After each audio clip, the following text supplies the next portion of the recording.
कि उसूलों पर जब आ जाए तो टकराना जरूरी है, जिंदा हो तो जिंदा नजर आना जरूरी है। और जिंदा कौम की और जिंदा दिल्ली की अगर सबसे बड़ी मिसाल कोई हो सकती है तो वो इस बार इस सरकार को उखाड़ फेंकने की ही मिसाल आपको देनी है।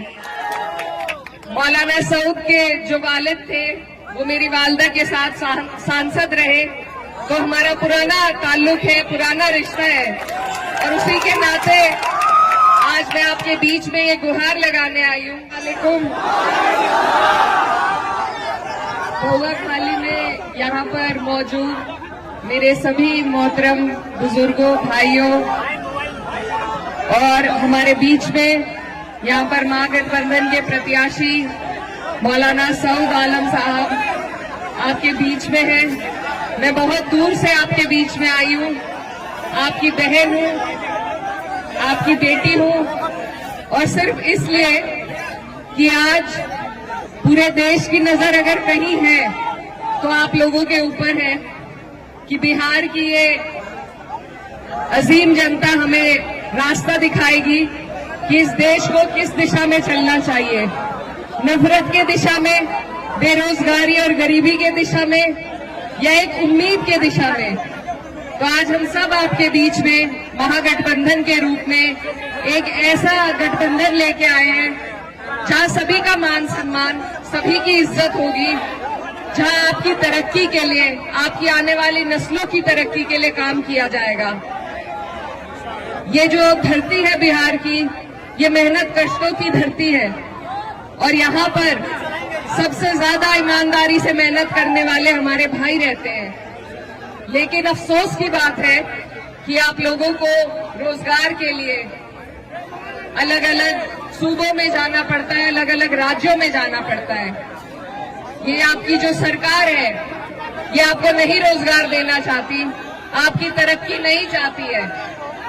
अब बहुत लंबा वक्त काट के आपके सामने ये सुनहरा मौका है कि आप लोग, हम सब एकजुट होकर मिलकर इस सरकार को बदलने का काम करें।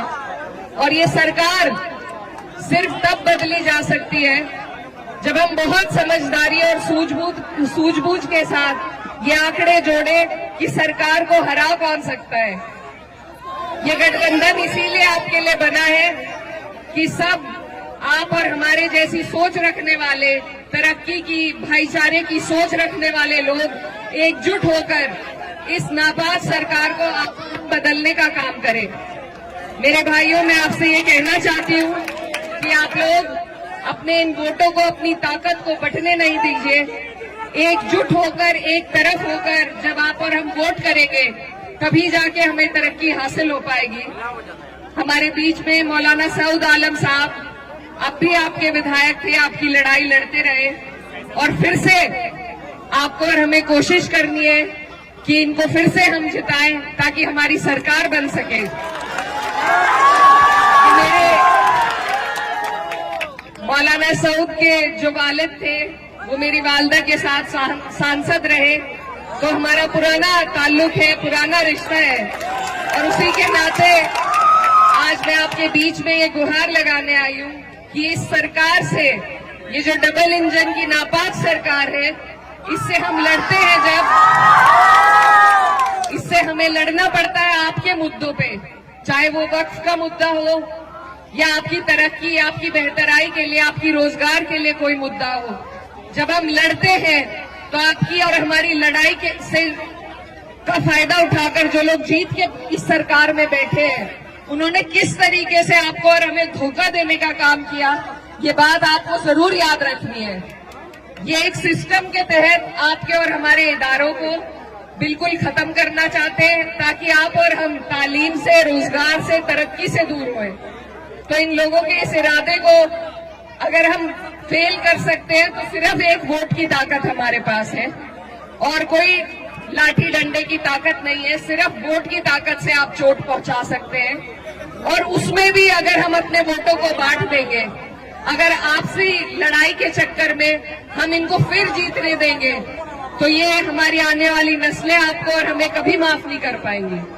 तो मैं बहुत दूर से आपके बीच में, हमारा उत्तर प्रदेश आपकी तरफ निगाहें टिकाए बैठा है कि बिहार से जो संदेश निकलेगा वो पूरे देश भर में सरकार को बदलने का काम करेगा। तो मेरे भाइयों, आपसे मेरी यही गुजारिश है बार बार कि सभी लोग, माननीय अखिलेश यादव जी, राहुल गांधी जी, तेजस्वी यादव जी, सभी लोग कोशिश कर रहे हैं, आपके बीच में आ रहे हैं। इस बार आपके पास मौका है। अगर इस बार मायूस हो गए तो फिर लंबा मौका हाथ से चला जाएगा। इसलिए आपको चूकना नहीं है। और लालटेन का आपका बटन है, आने वाली 11 तारीख है। मैं आपकी बेटी, हमारे यहाँ बेटी बहन की बात कोई नहीं टालता, तो मैं उम्मीद करती हूँ कि बिहार की जनता भी पहली बार मुझे यहाँ आने पर मेरा मान सम्मान रखेगी, अपना प्यार देगी और हमारे भाई मौलाना सऊद आलम साहब को एक एक वोट देने का काम करेंगे। और भी जो लोग हैं वो भी अपने हैं, वो भी लड़ रहे हैं, लेकिन मेरा बस आपसे ये सवाल है कि वोट डालने से पहले ये सोचिए कि क्या वो सरकार बना सकते हैं। अगर वो सरकार के नजदीक पहुंचते हैं तो आप बेशक वोट उन्हें दे दीजिए, लेकिन वो नहीं पहुंचेंगे, उन्हें अगर वोट दिए जाएंगे, बटेंगे अगर हमारे वोट, तो सरकार फिर से भाजपा की बनेगी। और इस बार भाजपा नीतीश जी को मुख्यमंत्री भी नहीं बनाएगी, इस बार वो खुद कब्जा लेगी। तो अब तक जो हालात थे वो बद से बदतर आपके हो जाएंगे। इसलिए आपको पहले ही अपनी सुरक्षा करनी है और उसका जरिया मैंने जैसा आपको बताया सिर्फ वोट का है आपके पास। इस बार आपको नहीं बटना है, आपको एक एक वोट एकजुट होकर अपने प्रत्याशी लालटेन पर देने का काम करना है। तो इन्हीं बातों के साथ मैं उम्मीद करती हूँ कि बोआ खाली की ये जनता, ये गयूर आवाम सही फैसला लेगी, लालटेन का बटन दबाएगी और मौलाना सऊद साहब को यहाँ से जिताने का फिर से काम करेगी। आप सब यहाँ मेरी बात सुनने के लिए इकट्ठा हुए, यहाँ पर दूर दूर से लोग आए, मैं आपका तहे दिल से शुक्रिया अदा करती हूँ। और बस एक बात के साथ आपसे विदा लेना चाहती हूँ कि उसूलों पर जब आ जाए तो टकराना जरूरी है, जिंदा हो तो जिंदा नजर आना जरूरी है। और जिंदा कौम की और जिंदा दिल्ली की अगर सबसे बड़ी मिसाल कोई हो सकती है तो वो इस बार इस सरकार को उखाड़ फेंकने की ही मिसाल आपको देनी है। आप सबका यहाँ आने के लिए बहुत बहुत शुक्रिया, धन्यवाद। दुआओं में याद रखिएगा। अस्सलाम वालेकुम।